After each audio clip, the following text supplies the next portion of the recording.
Welcome, ladies and gentlemen. Welcome to Policy Exchange and this event with Peter Lampl on education and social mobility. Peter needs no real introduction to this audience. He is the UK's leading educational philanthropist. He's the founder and the chairman of the Sutton Trust, which exists to improve opportunities for children from more deprived backgrounds and to increase social mobility. And the Sutton Trust is interesting to us at Policy Exchange because it describes itself as a do tank. So it's both piloting new things and also evaluating them in a rigorous way. It's doing both the experimentation and also proper evaluation, two things which government is not always very good at doing.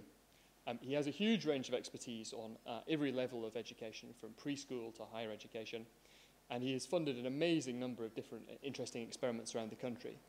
To cite just one example of that, I mentioned the open access scheme, which ran in Liverpool, where children were awarded places at an extremely high-achieving school purely on the basis of merit alone, and fees then charged on a sliding scale, so effectively experimenting with the idea of means testing in education for the first time. And I think I saw more recently something in the papers about an expansion of that scheme and other schools becoming interested in it. He now has an interesting second string to his bow, insofar as the Sutton Trust, together with the Impetus Trust, are now running the Education Endowment Foundation, which over the next 15 years is planning to spend £200 million piloting and evaluating new ways to improve the lives of poor children. And of course, before all that, Peter had an incredibly successful career in business. He's sort of living out Wesley's maxim about make all you can, save all you can, and then give all you can. I noticed that on the website it said that he'd spent over the last, since 1997, I think £30 million on different ways to improve the lives of poor children. And so if you combine with that the fact that he's also from Yorkshire, then I think it's fair to say that he's a truly great man on every level. And so it's a huge pleasure this evening to have the benefit of expertise here. So, Peter, thank you for coming this evening. Thank you, Neil. Thank you.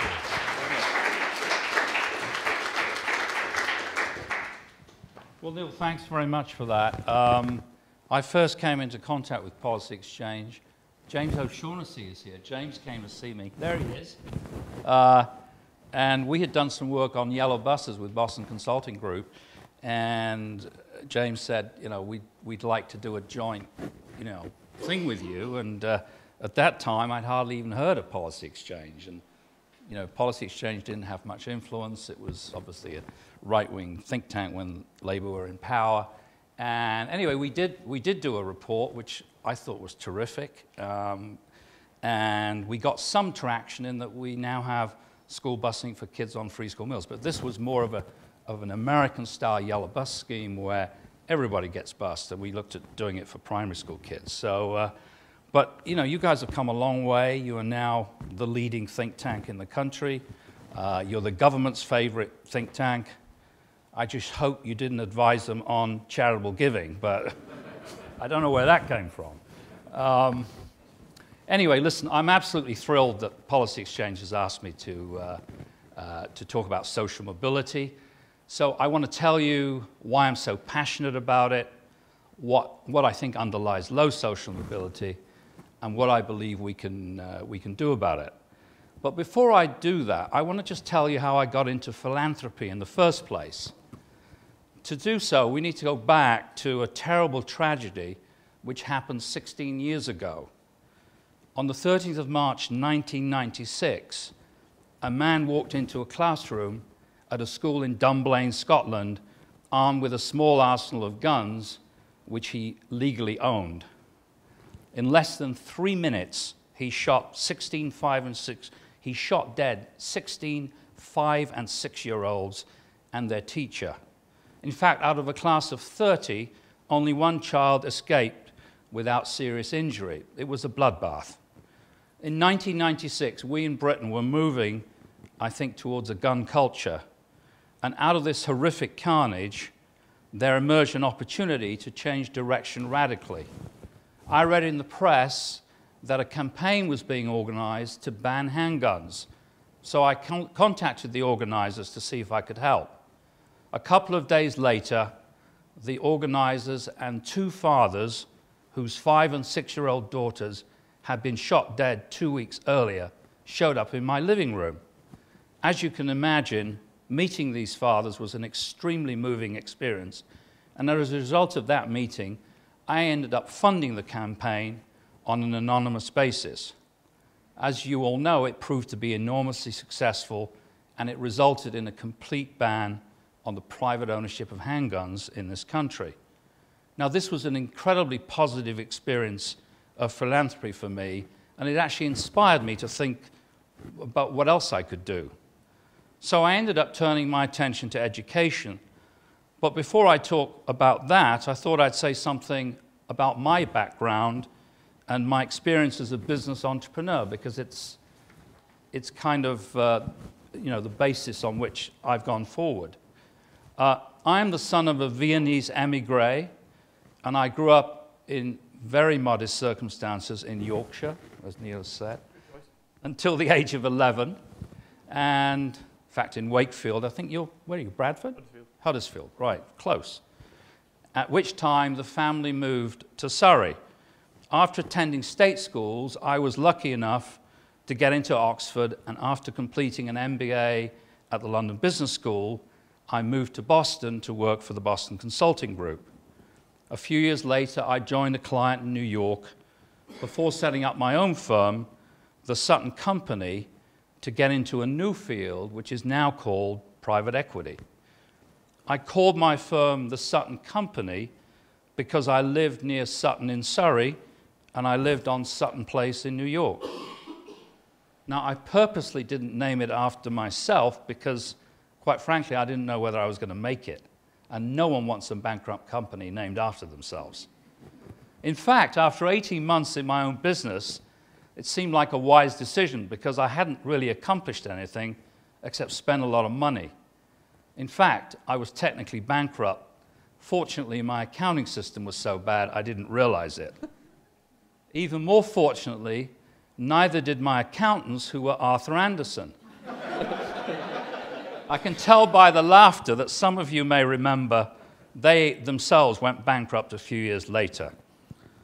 So anyway, I just soldiered on regardless, and just when I thought I wouldn't make it, I looked at a business for sale in Seattle on the west coast of the United States, and I subsequently met with the owner to make him an offer. He invited me to his home on Lake Washington, which is a lake very close to Seattle, and just as we were pulling up, a thunderstorm was brewing, and I noticed a windsurfer on the beach. Now, at this point, I should tell you that in my youth, I spent a hell of a lot of time windsurfing, so much so that I ended up competing in the World Windsurfing Championships. So I jokingly mentioned to my host that it was great windsurfing weather. He looked aghast and said, "You wouldn't go out in this, would you?" To which I replied, "Sure I would." Before I knew it, I was in a bathing suit, 3 sizes too big for me. He's one of these huge American guys, in the middle of Lake Washington, in 30-mile-an-hour winds, hanging on for dear life. Anyway, I managed to stay upright, and after dinner, we concluded a deal on very favorable terms. This had nothing to do with my business acumen, but everything to do with my windsurfing prowess. But it was just the break I needed, and I never looked back. I went in as chief executive, and we increased sales and profits, mainly by putting in a sophisticated salesman's compensation system, which resulted in a tripling of the value of the business. And that business was the first of many in the United States and Europe, which over a period of 14 years, my partners and I acquired, improved, and exited successfully. Now, most people who make a lot of money just keep on going and make more. I actually found it very demotivating. I wasn't interested in that.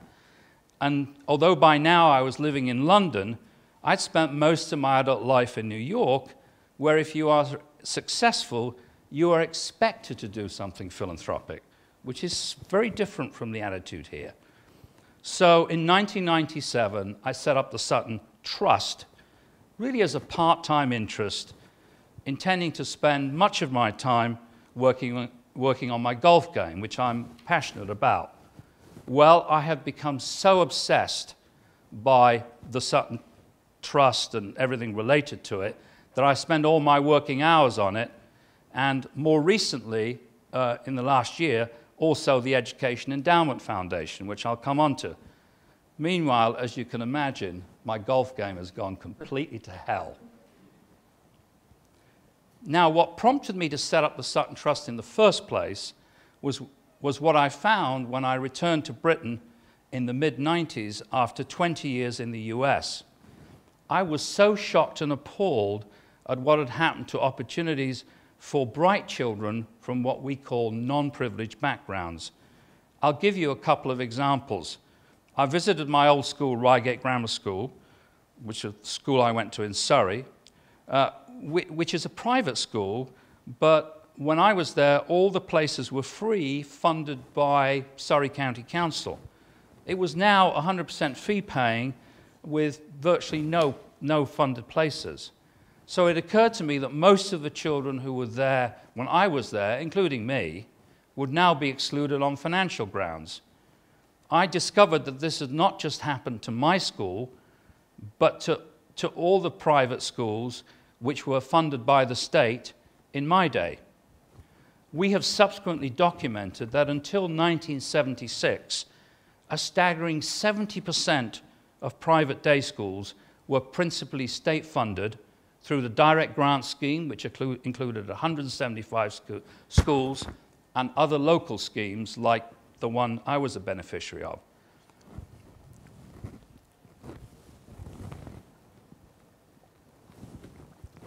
At about this time, my college at Oxford discovered I'd made some money, so I was immediately invited to have lunch with the president.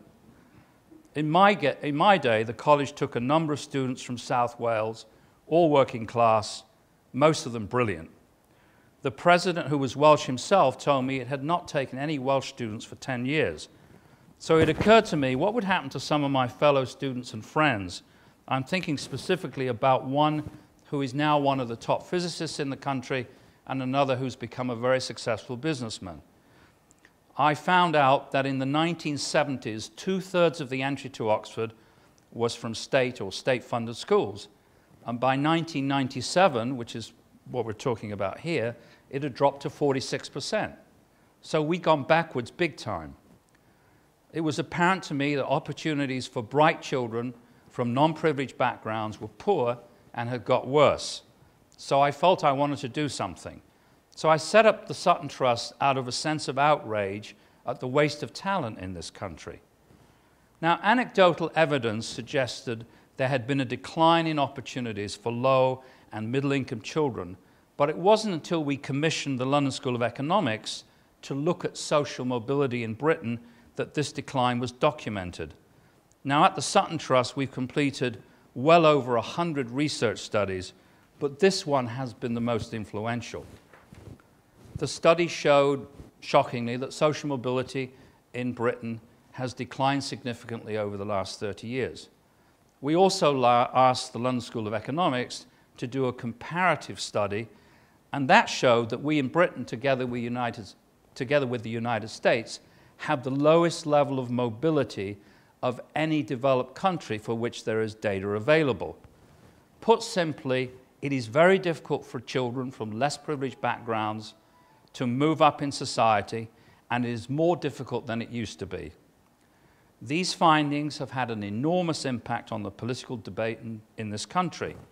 Now everyone talks about social mobility. Unfortunately, precious little is done about it. Now, why has Britain's social mobility declined, and why is it so low? According to LSE, there are two main reasons. Firstly, we have high and increasing inequality, and secondly, increased educational opportunities have disproportionately benefited the better off. Is that mine? Why don't we try and switch that off? Like I'm rifling through your belongings. It sounded like mine, but I didn't want to believe it, you know? Hang on, let me... It says home calling. You're here. What's going on? Sorry about that. Who's in your house? That's what I'm wondering now.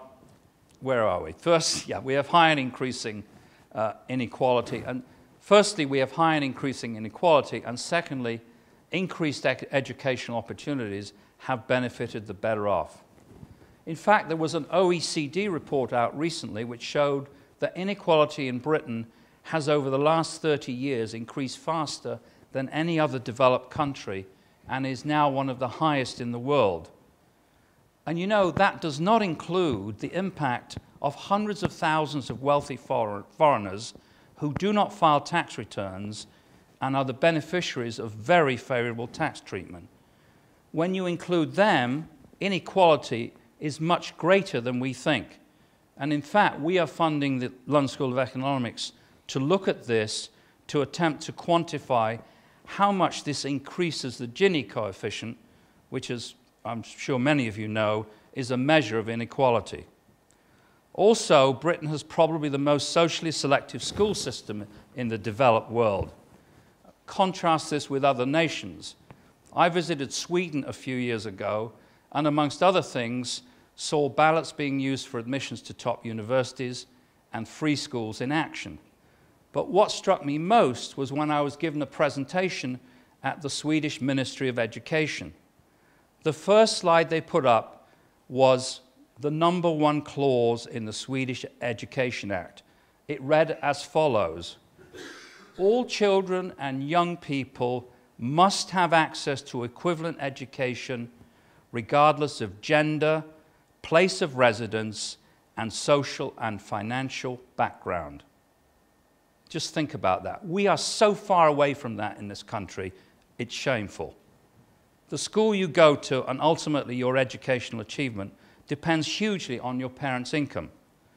The wealthiest 1% go to boarding schools where fees are approaching £30,000 a year or £60,000 pre-tax. The next 6% go to independent day schools with fees of over £10,000 per year. Then about 4% of children go to remaining grammar schools, which in many places have effectively become free, independent schools for the middle classes. They have, on average, free school meals entitlement of 2% compared to a national average of 15%. And then the next 8% go to the highest performing faith schools and comprehensives in affluent areas, which again contain very few low and middle income children. We've looked at this. Actually, the bigger group are the faith schools, and they have a free school meals. The top ones have a free school meals entitlement of 5%, but they're in areas of roughly average free school meals entitlement of 15%. And then you've got the comprehensives in well-off areas, which again are around 5% free school meals, but they are in areas where the free school meal entitlement is 5%.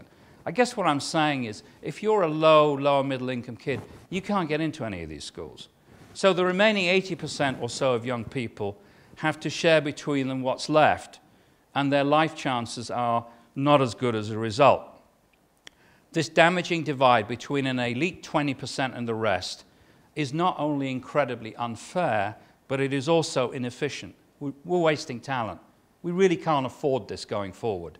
The Boston Consulting Group showed that improved social mobility would add a very conservatively estimated 4% to our GDP, which reflects the economic impact of a better educated workforce. So what can we do about it? Try this one this time. Now, disadvantage starts before children are born and goes right through to the workplace. So we think you have to start early. We believe you must take sustained action all through the education cycle. For this reason, we work right through from early years, through primary and secondary, through access to university and the professions. I'm talking now about the Sutton Trust. Of the 100 or more projects we funded, I'll tell you today about two which are probably the most important ones, or of the most important. I was familiar with summer schools offered by the Ivy League, so in 1996 I approached Oxford with the idea of funding a summer school for students from those state schools from which they'd never heard. So in 1997 we funded a pilot summer school for 64 students. They spent a week sampling lectures, tutorials, enjoying the social life. It was an amazing week. Apart from the fun and buzz, I saw with my own eyes the myths of Oxford being dispelled, Most of these kids applied, and 16 ended up getting in. These were all new kids, so that was an amazing result. Here was a model which had wide applicability. So we now have over 1,000 students at 7 top universities. More importantly, based on our model, summer schools became a government program. This is when David Blunkett was Education Secretary, with the government funding summer schools at the majority of British universities. Sadly, with the demise of Aim Higher, which was the funding vehicle for this program, this has been discontinued. But as I said, our own summer schools are going from strength to strength. Now we're going one step further, and we are now sponsoring a summer school at Yale this summer together with the Fulbright Commission for British, non-privileged British 17-year-olds, which I'm really excited about. We've received well over 700 applicants for what is a pilot of 64 places. And I mean, one of the reasons the US looks attractive is, as we all know, tuition fees are increasing to $9,000 a year this year, which I think makes the US look reasonable in comparison.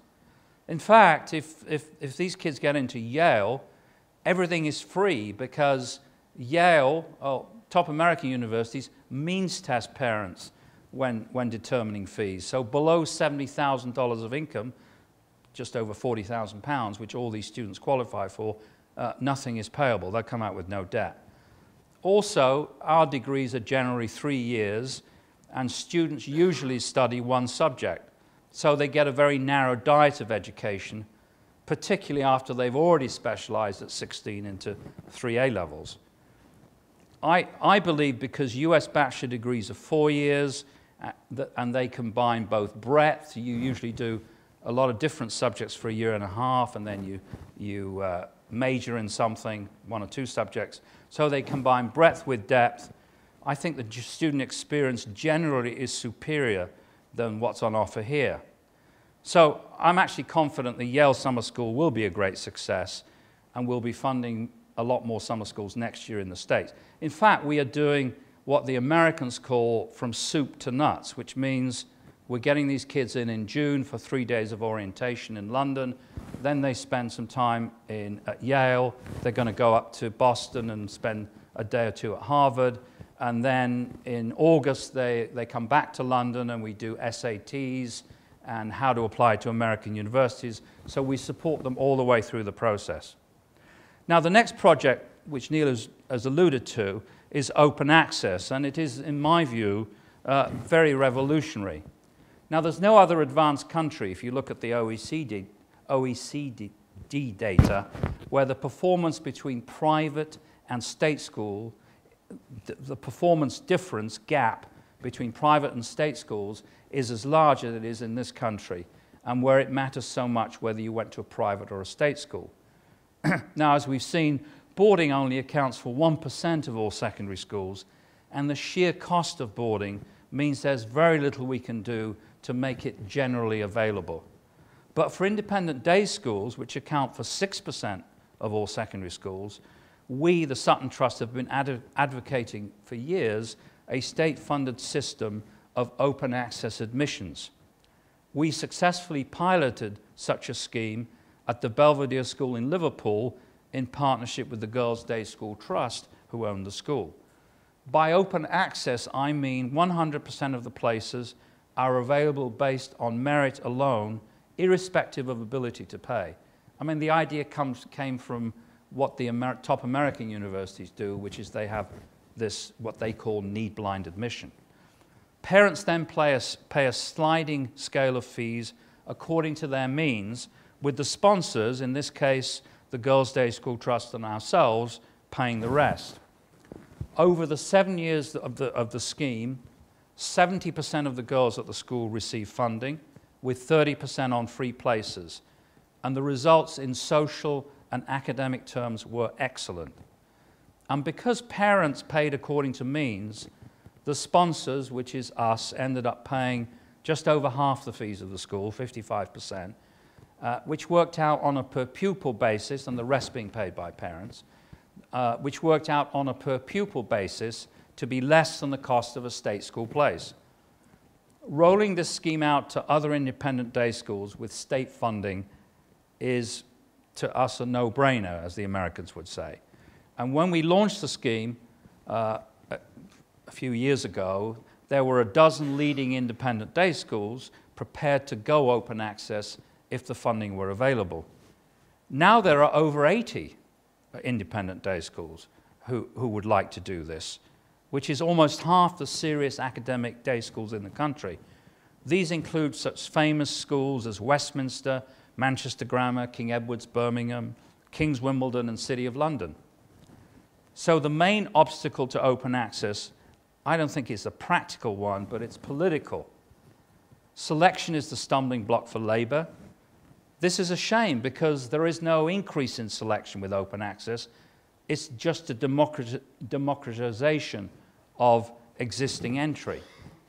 For the Conservatives, I think memories of the political storm created by David Willett's criticism of grammar schools are still very vivid.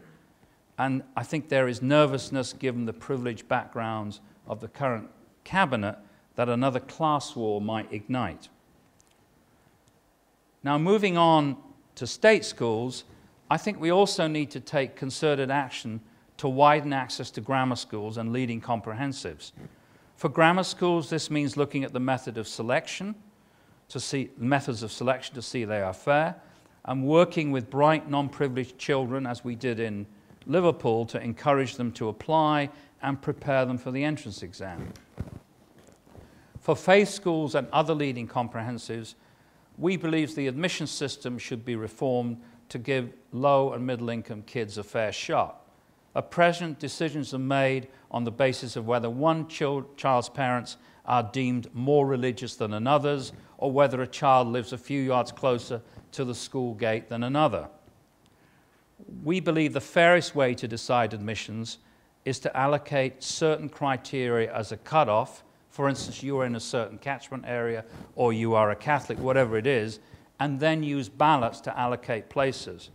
Interestingly enough, we've done some Mori surveys on this, and parents, if you ask them the question, see ballots being as fair, if not fairer than the alternatives. A fair system of admissions which results in a spread of children from different backgrounds in schools is, I think, at the heart of an equitable system. So we're also concerned that the admissions code has been slimmed down. Yes, the old code was large and complex, but admissions is a complicated issue, and there were plenty of examples before the code was introduced of schools operating covert social selection. We're also not happy that teachers' children are given priority at the school they are teaching. This sort of sounds like a good idea, but actually it will make it more difficult to recruit teachers for challenging schools because they don't want their kids to go to those schools. With more autonomy for schools and much watered-down regulations, the extent to which schools are operating fair admissions needs to be very carefully monitored. Now, of course, social mobility is not all about democratizing opportunities at the top end, vitally important though that is. The greater challenge, perhaps, is to address the long tail of underachievement at the bottom. And here, with support from Impetus Trust, we were lucky enough to receive, in competition with 15 other non-profits, a $125 million endowment from the government to address this challenge. This endowment is housed in a new charity which the Sutton Trust set up and which I chair, which is called the Education Endowment Foundation, which Neil referred to. Actually, it's kind of interesting. Since we got this money, I find that people laugh at my jokes. I mean, they didn't do before, but now. Anyway, together with the income from the endowment and fundraising, as Neil said, we are projected to spend over £200 million over the next 15 years. Now, the money is to be spent on children entitled to free school meals in the most challenging schools, the most needy children in our society. So what could be better than that? The foundation operates as a gigantic do tank, which Neil referred to. By that I mean we have the freedom to experiment, innovate, and most importantly, we rigorously evaluate projects and scale up those that are cost effective. And that's the way we operate at the Sutton Trust. The projects we fund through the foundation will not only have an impact in and of themselves, but if proven effective, will make a compelling case for the way billions of public money is spent in this area. So that's the big prize. The foundation's got off to a flying start. As I said, we received $125 million a year ago this month. We've put together an outstanding organization, and we've made 12 grants totaling $7 million, and are currently looking to approve 10 more. These grants cover a range of projects, including, I'll give you a couple of examples, funding for a Durham University-led project into peer-to-peer tutoring.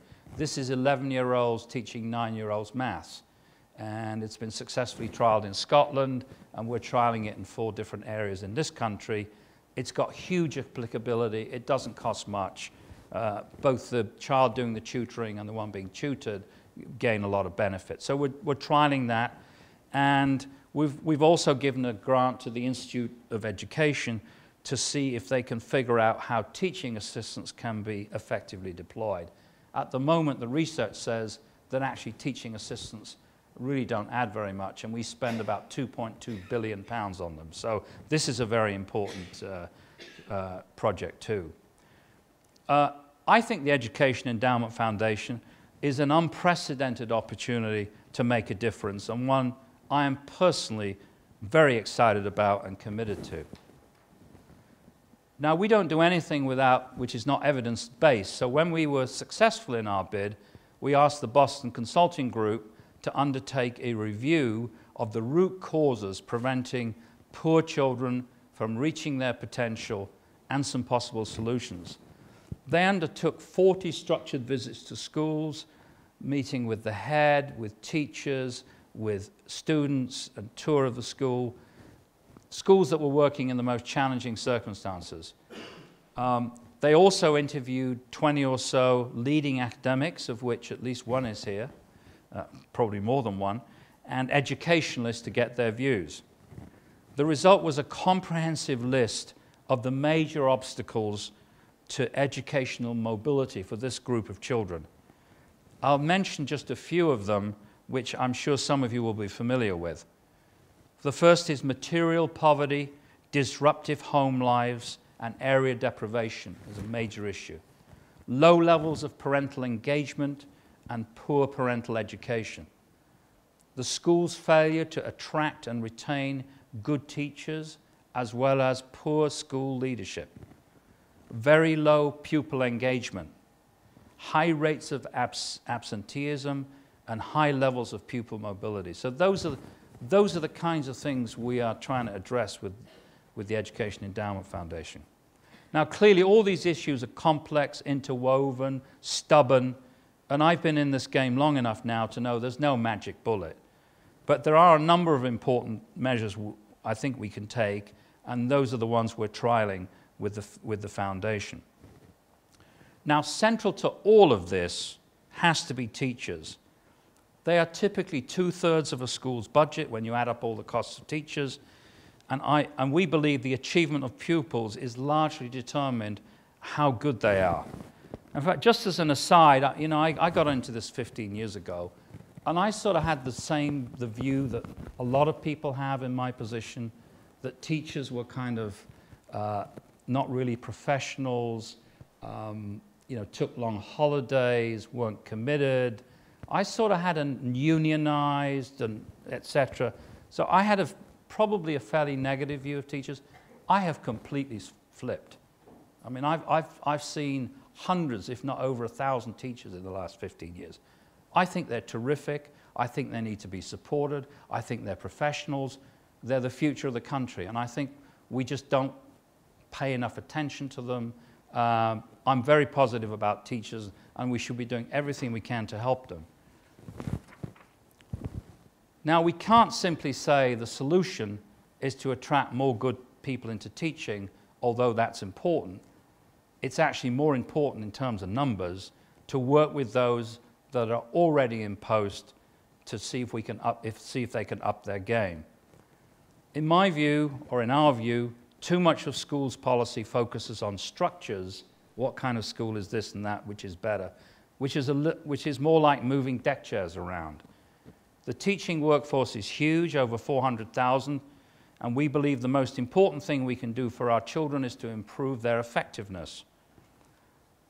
Just as an example, I've met several times in the last year with Jeb Bush, who I'm sure many of you are familiar with, who was governor of Florida and brother of the president, and discussed with him the reforms Florida has introduced, which are generally regarded as the most progressive and far-reaching in the United States. The system they've put in place is that teachers are assessed on the basis of student achievement. They have got the data to do that, peer review, and headmaster assessment. Those found to be they have 4 categories: outstanding, good, satisfactory, and not satisfactory. The 2 bottom categories are given a comprehensive package of professional development support in order to give them an opportunity to improve. Most will turn the corner, but if they're found to be unsatisfactory again, after having access to support and improvement, then they're asked to leave the profession. This seems to us to be a very healthy balance between supporting teachers who can improve and our responsibility to safeguard children's right to a good teacher. There's some unbelievable analysis in the States about what the cost is of a bad teacher.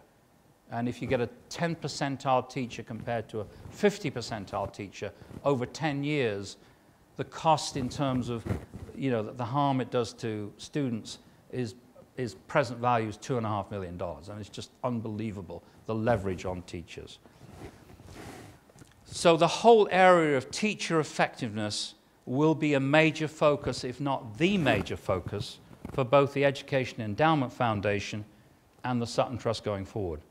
Listen, thanks for listening so patiently. I'm happy to take questions on obviously what I've talked about and also what I've not had time to talk about and anything else, but some of the other things I did want to talk about, which I have some thoughts about, are tuition fees, obviously charitable giving. We have a social mobility conference next month, a 2-day conference, which we could talk about, and some upcoming research that's happening. Anyway, thank you very much.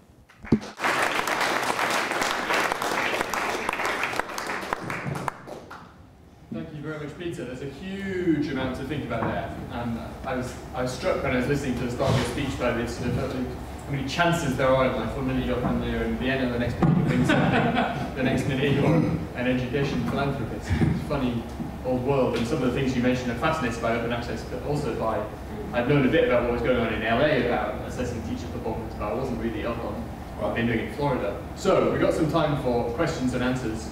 If you want to say who you are and where you're from as well, that'd be helpful. And we're going to start, if you saw, with the lady at the back of the room, and we're going to come over here. Thank you, that was fascinating. Rosalind Cason-Marcus from PA Consulting Group. There have been statistics which have come out recently in this country about children in care. How are they encapsulated in, I guess, your agenda or some of these initiatives? I think, we don't focus specifically on children in care, but obviously they are in the schools that the Education Endowment Foundation is focusing on. So, yeah, we obviously deal with children in care, but we don't have a specific program for children in care. Just add one thing on that. One thing I've often wondered about is most, I sat in a governor's meeting the other day thinking about this, most schools now put children in care at the top of their priorities. They've got the best access to any given school. But I often wonder how many children actually in care go through their schools. Because it doesn't seem like... They end up at those schools. No, that's right. They do have priority in applications. Yeah, they have the priority. I'm not sure that the state is very good at being a pushy parent. I don't think they tend to end up there. That's just a stray thought that occurred to me. Sorry, there's another... Thanks very much. Tessa Stoner from Brightside and the Bridge Group. Thank you, Peter. Before we get too heavily into education, could I just ask you about your thoughts on the changes to charitable giving? Given in particular, of course, that I know the Education Endowment Fund has had 125 million, but I know you've got to fundraise a considerable amount on top of that. Are the government's proposed changes going to have an impact on you and others? Well, as I said earlier, I don't know whether you guys care about this stuff. It's not us, actually. No, I really think that's why it's not. No, I mean, I think two things. One is, you know, I think the proposed changes are a big issue. I think they're too restrictive in terms of the tax. But the other thing, which obviously is under review and can be changed, but I think what's more serious is the mood music around this. It's these stories about people giving to donkey charities, dodgy foreign charities, and sort of, you know, painting philanthropists with that kind of a brush. And I don't think that can be resolved very quickly at all. So I think that's very serious. But on another point, obviously, I spent many years in the United States. I've been a donor in the States. I've fundraised in the States. And I was on a one-year task force, 4 of us, trying to figure out how British universities can raise money in the same way as American universities. And as you probably know, well, in the States, if you make a charitable donation, it comes, you get the whole tax benefit. It comes straight out of your top line income. And if your income tax rate, my marginal rate when I lived in New York was over 50%. So if I made a donation, it cost me half. In this country, we have gift aid, where the donor only gets part of the benefit, the charity gets the average rate, the donor gets the whatever his or her rate is over the average rate. So there are 2 issues with that. The donor only gets part of the benefit, and secondly, it's complicated. It's complicated. But no, this is a really serious issue now. Is that if you look at on the fundraising side, if you look at America, there are only 2 universities in this country that raise any serious money, and that's Oxford and Cambridge, that make any difference to their budgets. And they would rank somewhere in the mid-teens on the US list in terms of their endowment levels and the amount of money that they raise every year. You know, and America, I mean, when we looked at this was back in the mid-2000s, we reckoned that British universities raise less than 1% of funding that American universities do.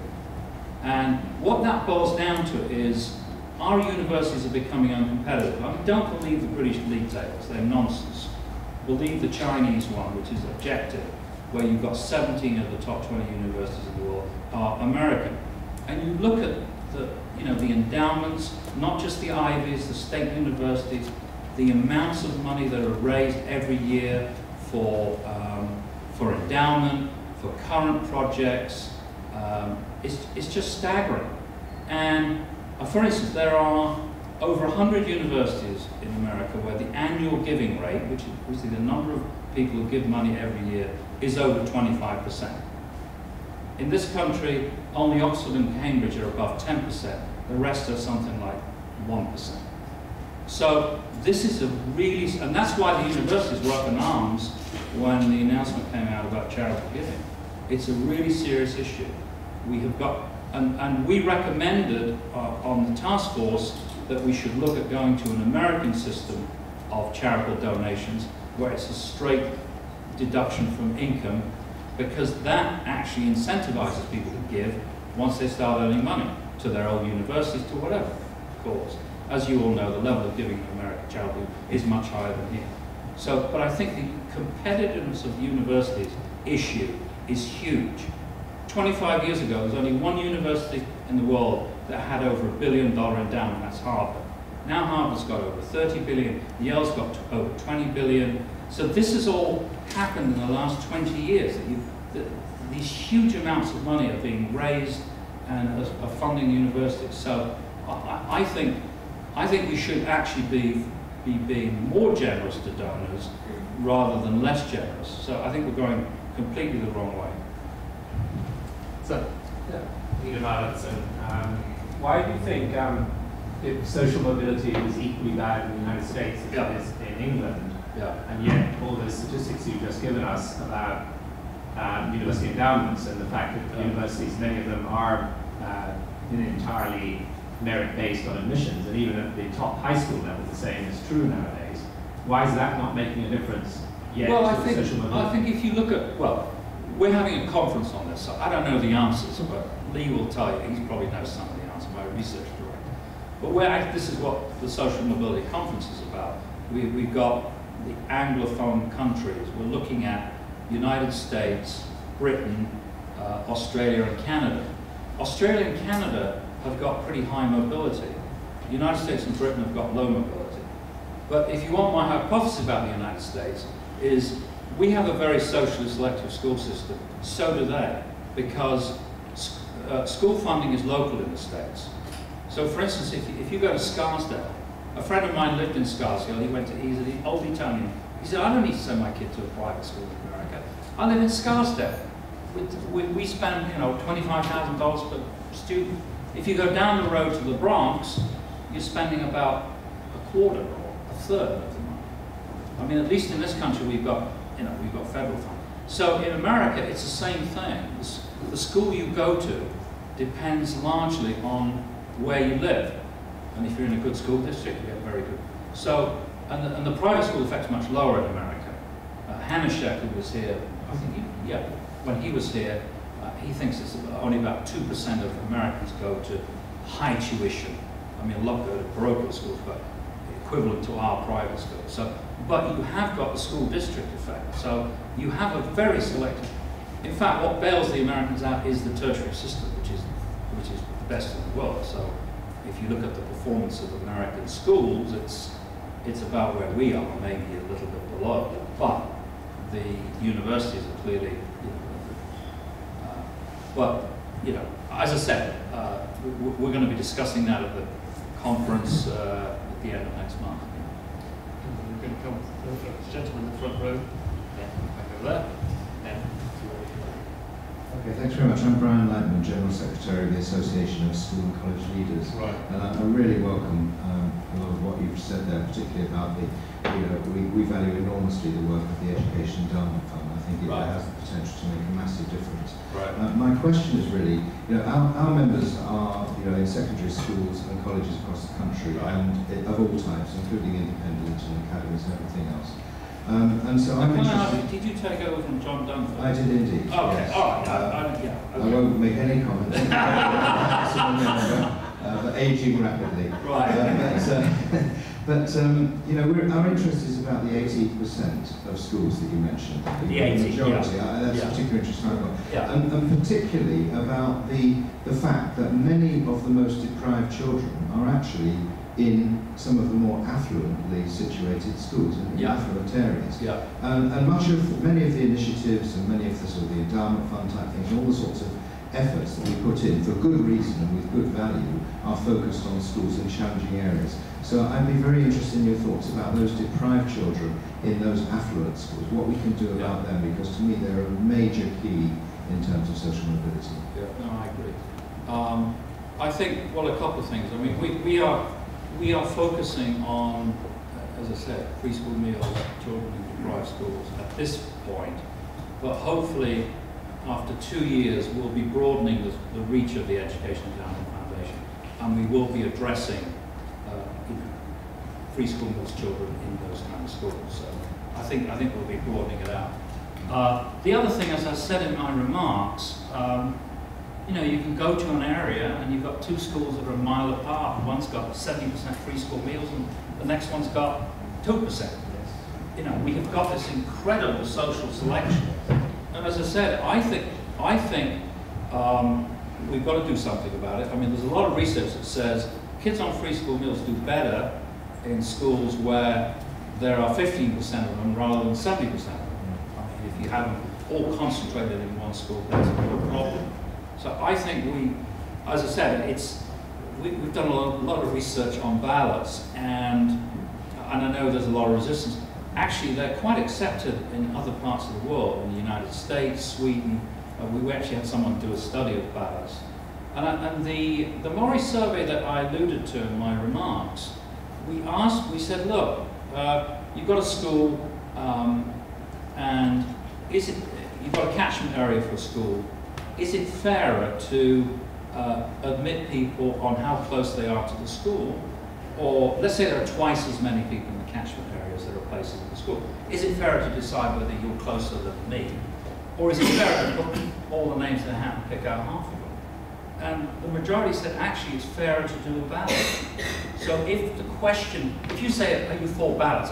No, terrible, you know, you can't leave everything to chance. But if you ask that question, the other one was on the religious schools, which is to say, you know, is it, okay, we all qualify for a Catholic school. Is it fairer to decide whether your parents are more Catholic than my parents? Which is what happens. Or is it fairer to say, okay, there are twice as many kids here who qualify for this faith school, should we just do a ballot? So, so I think, and in fact, we're looking to do, at the Sutton Trust, to do kind of a, if you like, a live experiment to try and work with this stuff, which is very difficult to do because everyone's very sensitive about it. But I do think we need to have less social segregation in schools, and that would help things a lot. Actually, I did gentleman first row. Patrick Watson, are you interested in identifying the most gifted and talented pupils in state schools, because there are many who are not getting any specific or bespoke support? Because presumably these are most likely to make it into the higher echelon universities and colleges. Couldn't resources be better, well utilised in supporting them from an early age, identifying them? Yeah, you know, I think we've got to do both. I don't think open access is a panacea. I think it's one part of the solution. I think it's a very important part of the solution. And I just want to say, it's not a return to grammar schools. We're talking about something like 1%. If 80 schools went open access, it's about 1%. Would go from state schools to these schools, as opposed to 20% plus which went to the grammar. So it's not like you're denuding the state sector of bright kids. And a lot of evidence to show those really bright kids get lost in the state sector. But on the state schools, I've been involved in, with the Labour government in task forces trying to figure out what we're going to do with gifted and talented. And it hasn't gotten very far. A lot of it's out of school stuff, which I think is very difficult to do. Kids don't really want to do it. They'd rather kick a football, even if they're bright, rather than go off and do some gifted and talented thing. We've actually commissioned Alan Smithers, who's a professor at Buckingham, who I think is very good, who is looking at how we should deal with gifted, I don't like the word gifted and talented actually, able kids in the state sector.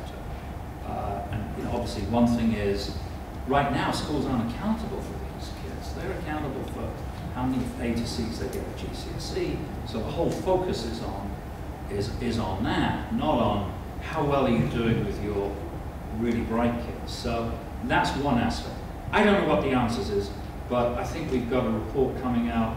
Is it in June, Lee, or something? As soon as I can.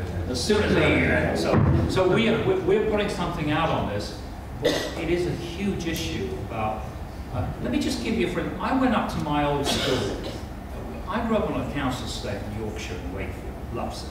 I went to visit my old school a couple of months ago because it's one of the schools that we're doing with the Education Endowment Foundation, and it's actually a very nice school. I mean, it's a 1930s built school. It's got high ceilings, big windows. It's still got playing fields. It's a primary school, which I guess land isn't worth much up there, so they haven't sold them off. No, it's true. But I tell you what, when I was there, some people passed the 11 plus, so they went to grammars, and then, 2 or 3 of the really bright kids went to what's called Queen Elizabeth Grammar School, or what they call QEGS, which was a private school as part of the direct grant scheme. So you could go to a private school. Today, I said to the head, well, where do you get some really bright kids? Yeah, we do. But so where do they go? Well, they go to comprehensives in Wakefield.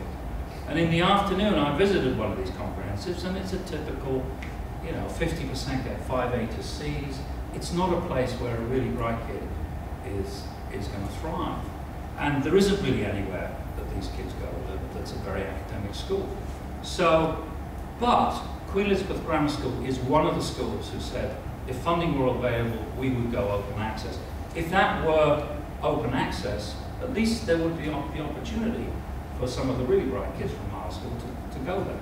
Today, I don't know where these kids go. I don't think they, you know, but as I said, your question is about what we do about the bulk of bright kids in the state sector, which, I mean, some of the statistics are just mind-boggling about the top end. I mean, we did some analysis that showed that 5 schools get more places at Oxford and Cambridge over a 3-year period than 2,000 schools and colleges.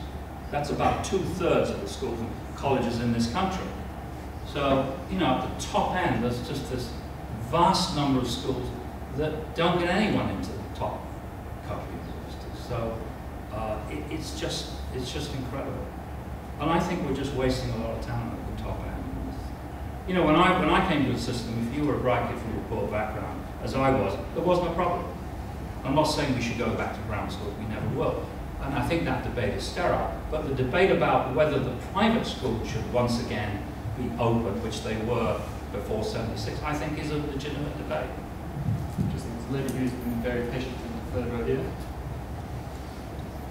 Tricia Hartley, Chief Executive Campaign for Learning, one of the happy recipients of Education Endowment Foundation funding in the first round, which we're right about. The work that you're supporting us to do is primarily around parental engagement in children's learning and kids' engagement in their own learning. And I noticed that you highlighted low parental engagement as a key factor in disadvantage. 15% of kids' lives spent in school, the rest of the time at home, etc., etc., etc. And yet, you talked about mood music earlier on. The mood music around disadvantaged parents in the press, in the media, is about feckless parents who don't care. Most of the work we've done is with parents, you know, 90-something% of parents who do care desperately but don't know how to go about engaging with their child's school. And some schools are great at it, and some are rubbish. Can you give us your views on how schools can engage better with parents and parents can engage better with schools? All these people in the city, they think, oh, the problem with poor kids is the parents don't care, the kids don't care. That is rubbish. You know, I visited. Well, we funded 30 schools for special school status. Remember that program that's supposed to save the world? You know? Anyway, but we funded 30 inner city schools. So I've visited a lot of inner city schools. And since we've been doing the Education Endowment Foundation, I've visited a number of the schools, like my old school and some of the other schools that we're working with. And, you know, what's amazing, I mean, I always sit down with a group of kids and I ask them, what do you want to do when you grow up? And you know, I was in Birmingham not so long ago.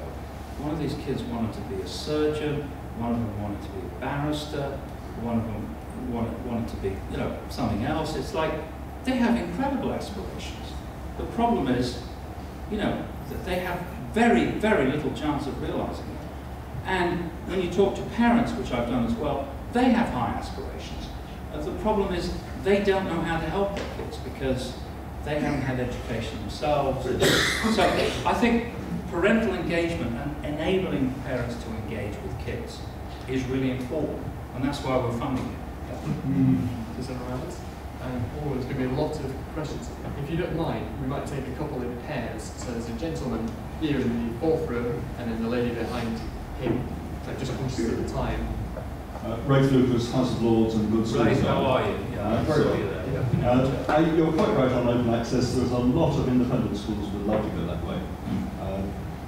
When I had amendments to that effect in the last education bill, they were killed by the Libs. Any idea of what their objection is, because they weren't very vocal about it. And secondly, if you have too much open access, you risk going Scarsdale, actually. You risk pockets of schools with rich parents around raising lots of money. The neighbouring areas without rich parents having half the funding. Should we just take the next question as well? Hi, Rachel Newton, Times Higher Education. You mentioned tuition fees. It's good to hear what you think about what the changes are going to do to numbers of disadvantaged pupils getting into university, and especially top universities. And on a similar subject, I just wondered what you made of Anthony Graham's new College of Humanities, which £18,000 a year fees, and revealed that week, last week, that 22% of the places they're given half the stakes for students. Thanks. different questions there. The Lib Dems objections. I don't know. I think it's similar to the Labour objections. It's we don't like selection, and these schools are selected, and we don't like funding pupils at private schools. I mean, I've known 8 education secretaries, and they all, since in the last 15 years, believe it or not, I think there have been 8 different ones. You know, change of government, and you know, they all say the same thing. You know, we're going to make the state school so good that people won't want to send their kids to private school. I think Nick Clegg actually did a research report on that himself. Actually said that. So that's sort of the you know, the mantra. I'm going to be one to save the system. So I'm very jaundiced, and I think we you know, we just need to move on that. Just on the tuition fees. Yeah, I mean, I came out against tuition fees. I'm still against tuition. I think there are a number of issues. First of all, you know, when this is through, we as a state are going to be funding about 10% of the cost of students, which is way, way below anywhere else in the world. So we're a total outlier. I don't agree with that. I think higher education is a public benefit, and there should be, clearly the student has to pay part of it, and the state has to pay part of it, but I don't think it should be 10%. The second thing, when the tuition fees went up to 3,000, I discussed this with Charles Clark, and I said, well, why don't we means test the tuition fee? Why should a kid from a council estate pay 9,000 a year as well as someone from Eden? And the answer is, well, at 18, you know, you're independent of your parents, which is nonsense. I'm sorry, kids from well-off parents, you know, they'll support them for university, they'll support them through graduate school, they'll buy them a house, they'll put their kids through school. I mean, this is nonsense. So we've got a situation where, you know, kids from council estates are paying the same as kids from top private schools, which I think is ridiculous. So I think the tuition fees should be means tested. And when a lot of us came through the system, there were no tuition fees, but the maintenance grant, but people got maintenance grants. That was means tested. If your parents were well off, you got nothing for maintenance. If you came from a poor background, you got 100%. So we have a tradition of means testing, but all of a sudden we've gone to the tuition fee. I think the tuition, I'm not sure, actually we've set up a commission on tuition fees, as you probably know, which is going to look at this over a 3-year period to see what is the impact of tuition fees on applications, and Will Hutton is chairing it, on applications, on offers, and on admissions. I think it's too early to tell whether this is having an impact. I mean, as I said, the mood music is, oh, it's not going to make a difference. I don't believe that. We're having a commission. And then there's the other issue, is kids are going to go out into the workplace with 40,000 plus worth of debt. What's that going to do for them? How does that affect your ability to buy a house? It does. I'm sorry. I know about debt. Government said, oh, the banks don't take it out. They have to, because you have to fund student loan. So that's another piece of work that we're going to do through the Sutton Trust as to what is the impact of tuition. It's really going to hit teachers hard because they're above the 21,000 limit. Someone who goes to an investment bank pay it back in 2 or 3 years. A teacher's going to be paying back over 30 years. You know, 9% of the income over 21,000. You know, peak earnings of the teacher is 40 to 45,000. So you're right in the gun side. So I'm not. When I talk to Americans about this, they say, what are you doing, loading up kids, low middle income kids, with all this debt? By the way, the average level of debt for a 4-year bachelor out of an American university is $24,000, about £16,000. I mean, we are totally way beyond that. The reason it's so low is a lot of Americans do work through college, but most Americans go to state universities in state and are heavily subsidized and funded. You know, we've taken that away. I admit the government's giving people loans, but they're still loans that have to be paid back by most people, unless you get nothing. So I'm very unhappy about the tuition fee. I think if you bring in tuition, tripling anything is kind of crazy from 1 year to go from 3,000 to 9,000. I mean, and as I said, I think you really, if you're going to bring in those sort of levels of tuition fee, they should be means tested. There's a lady in green, and then there's a gentleman in a red tie, I think. Peter, my name is Charmaine Young. I'm not in education, so forgive me for some of the comments. But I did grow up in a council estate, and I did escape bypassing the 11 plus and going to the grammar school. Right. So I don't understand all the issues about why you can't win this. Right. But my question is really about, is any of your research looking at gender? Gender? And the way whether young boys or young girls are excelling and what is moving that upward or down in gender. Because at one point, some time ago, it was very much that girls seem to be doing better than the boys, particularly where they're coming from disadvantaged backgrounds. No. And I haven't heard you say anything around that subject. Okay, just check the second question, same line as well. Okay. Hi, Ryan Wayne. I was president of the Students' Union at King's College London over the tuition fee period, so heavily involved in that campaign. And my question is about the social mobility part of the title. For me, education is just part and parcel of true social mobility. And some of the biggest issues come after education, after students have left university. And I speak as a beneficiary of scholarships and bursaries, generous ones from the government, and indeed from King's College London. But I pay my council tax in London, I buy my skinny lattes in London, and the reason for that is because the jobs are here. And I just wonder if you had any thoughts around that, about how we encourage beneficiaries of social mobility to go back to their home cities, their hometowns, and create opportunities for people who maybe weren't as lucky as themselves. Yeah, so Two good, yeah. Gender, I mean, no, it's a very good question. We haven't, I don't believe, unless Lee's research director, we haven't done any specific research on gender. Although it's very clear that, you know, you girls are just outclassing us these days. I mean, it's a big issue, and you're absolutely right. It's a really big issue for working class. Interestingly enough, when we've analysed our Education Endowment Foundation, what are our target group?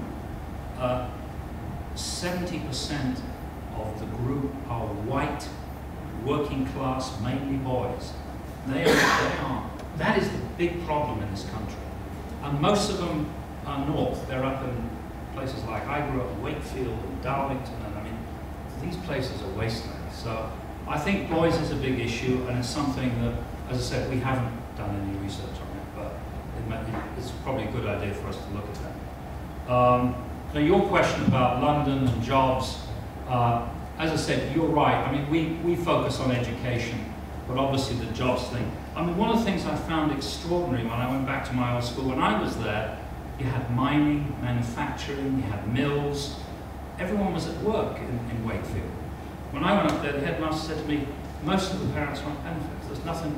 There's no jobs here. So, you know, I think that's sort of beyond the scope of what we do, but it obviously is a huge issue. And, I mean, London is a huge issue. And as I alluded to in my remarks, the impact of foreigners in London is enormous. I mean, people say 75% of the top end of the property market in London is foreigners. I just tried to hire somebody recently, and we couldn't get anyone to move with a family to move to London or this area because, you know, the property's gotten out of sight. So I think there's a whole issue about, you know, every other country taxes. I mean, you know, I lived in New York as a Brit, resident there. I paid tax on worldwide income. I had to fill out tax returns, everything. In London, you don't. We let wealthy foreigners live here for paying. It used to be nothing. It's now 30,000 to be classified as non-domiciled, and it's going to be 50. As I said, we think this is a huge issue and something that we are, you know, which does affect social mobility and something that we're looking at. There's a gentleman in the very front row who's been speaking patiently, and there's a lady right at the very, very back. Nick Chambers from the right side of the Pennines, probably a foreigner from Lancashire, really just to see how the work of your foundation relates to the government's social mobility strategy, which is now just over a year old. We're going to go to the former PH person right to the back, on the right hand side. Thank you, Brian Lipson. What role do you think there is for the for-profit sector in the expansion of state-funded independent education? State-funded. So this is for-profit schools within the state sector? Yeah, no, I understand. No, you're talking about for-profit schools in the state sector or for-profit schools in the independent sector? In the state sector? Or both? State-funded independent sector, so... Right, so, okay, yeah. Government social mobility strategy, I think it's in disarray. I don't really know what it is, to be blunt. We're going to have at the conference that we are organising next month, we're going to hear, we have a very senior government minister who's going to talk about the government strategy. So if you look at the sort of social mobility balance sheet, a lot of talk about social mobility. I think overall it's been negative since the government's done it. Tuition fees, the abolition of aim higher, education maintenance allowances, a lot of stuff's been going on. That is, some of the early years stuff. So overall, I don't think the record's been great, but we'll see. Sorry, profit. Yeah.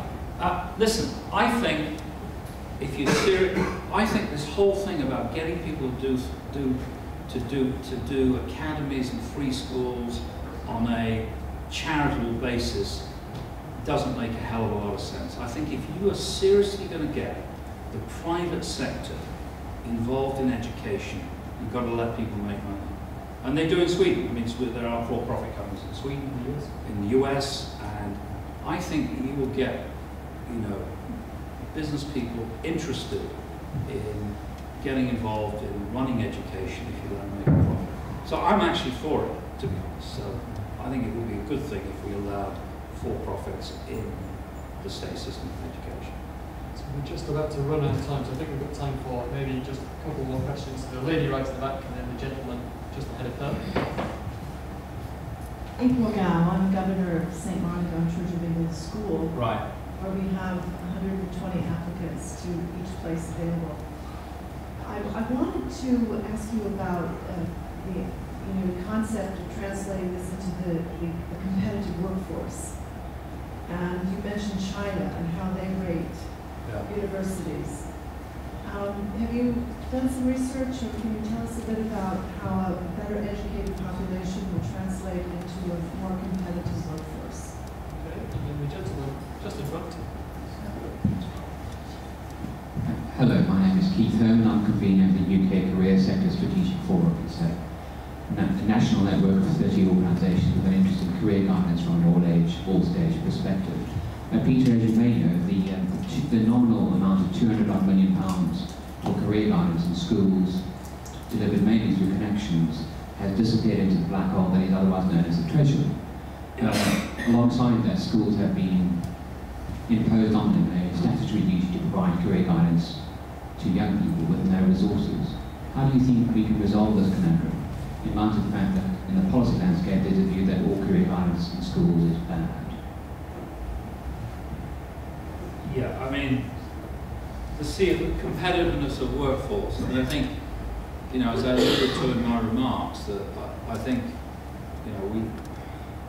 I don't think we can afford our class system for that much longer. I think other countries are better at, developing talent, and other countries like us, like European countries, maybe not the United States, but we're now facing obviously a lot more competition from India and China and emerging countries. So I think we really have to get our act together and raise our game overall. I mean, there are two issues. One is, what's the overall level of education, and then how's that distributed between different people? And I think we have, well, if you look at the internet, if you look at the OECD data, it will show you that we are average on achievement and very bad on equity. I don't think that's good enough. I think we've got to get our equity better, and we've got to get our achievement better. And obviously education is obviously increasingly important than what it was 20 or 30 years ago. I think the whole information, advice and guidance in schools is just a total nightmare. It always has been for the last 15 years. Connections didn't seem to do very well. Now there's no funding. It's incredibly important. I mean, kids need to know what they need to do, what sort of aspirations they need. We don't have a great answer for it, to be honest. I mean, one thing we are doing though is working with UCAS to do something on their website to help less privileged kids, determine what sort of subjects they should be doing and that kind of stuff. So we're working with UCAS to develop something there. But the information, advice and guidance in schools has been, I don't have any great answers. And it may be something that we will look at, but we haven't looked at it in terms of looking at how we think it should happen. I think there was two last questions that I suppose about any others. The lady in black, and then the gentleman in the striped jacket just by thing, and then I'm afraid we're probably out of time. Hi, Kim O'Cantico, King's College London. On your point about teacher effectiveness, have you explored the Americans' model for Teach for America as a possibility for enhancing teaching in Britain? That's a model that takes highly qualified recent graduates and places them in low-income, low-performing schools. Teach first. Gentlemen, you just keep the mic back. Carl Parsons, University of Greenwich. I wanted to replace education and social mobility really by poverty and social mobility. And is the aim mistaken, really, where most of the research seems to indicate that less than 20% of the difference is made by schools? And we look, therefore, at the 80% that comes from poverty, inequality, poor neighbourhoods, and so on. Yeah, that's a good question. Yeah, I mean, just teach. Yeah, I mean, everyone teach first, which is In fact, I mean, I don't want to brag, but I did bring Wendy Copper, who founded Teach for America, to meet with Number 10, and I was one of the founding trustees of Teach First, and so I'm, and I put money in before there was government funding. So, and we have a similar scheme in this country. My view is it's not really that scalable. It's a niche thing. There's about 800 kids on Teach First at the moment. We recruit 40,000 teachers a year. If 400 of those stay in teaching, that would be a loss. So we're looking at 1%. But it's a great scheme. It gives the teaching profession, it lifts the teaching profession. So I think it is a good thing. I don't think it's the solution to our teacher problems. Why do you think it's not scalable? I'm interested. Well, because I don't think you're going to get 10,000 kids to do Teach First. It's just like, so it's like a simple. Yeah. Well, there are just so many top graduates. I mean, and I don't think it's scalable to make a huge. It's about 1% now of the teacher workforce. It gets a huge amount of coverage, and most people think everyone who goes into teaching to Teach First, but it's not true. There are 40,000 people recruited for teaching every year. That's not. I think it's a great scheme. Well, let's be. And a lot of those kids will end up not staying in teaching for obvious reasons. And this is a sad fact of life. Is we've looked at, not a sad, but we've done some research on what teachers with what qualifications are teaching where. And if you look at Oxford and Cambridge graduates, 56% are in private schools. If you look at teachers with PhDs, you'll find the same thing. If you look at teachers with good degrees in maths, physics, modern language, shortest subjects, they end up in private schools. And why? Well, they get paid a bit more. I mean, the big thing is when they have children, they get free subsidized places at private schools. My fear is a lot of these Teach First kids who are very idealistic go into inner city schools that stay in teaching. When they get children, will end up getting snaffled up by private schools, which is one of the reasons we need to open up some of these private schools is because we need to get kids from low middle income backgrounds access to these teachers. Now your point about 20% is schools, I don't know whether that's right or wrong, but I mean, our thing is, yeah, there's massive evidence that the evidence on schools isn't so strong. There is massive evidence on teachers, though. If you get a good teacher in front of inner city kids or low-income kids, they make a massive difference to an average teacher or a poor teacher. So that I keep coming back to, this is all about teachers. So I think you can make, I think it's very defeating to say you can't make a difference because schools are only 20%. I think teachers make a huge difference, but as I said in my talk, yeah, you've got to work on parents, you've got to work on all the other things that affect kids. You're absolutely right. But teachers, there's no question, can make a huge difference. I'm afraid we are with that out of time now. Peter, you've covered an amazing amount of ground this evening. You've done very well to answer so many questions, and you've all asked brilliant and interesting questions.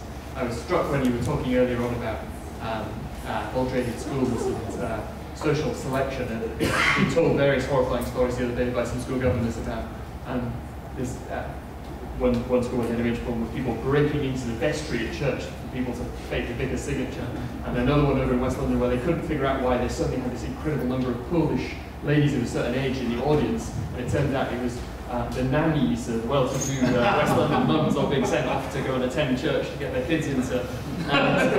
So that is kind of social mobility, that's not necessarily the one that you would intend to promote. But thank you so much this evening. You've given us a lot to think about, and so thank you so much for coming in.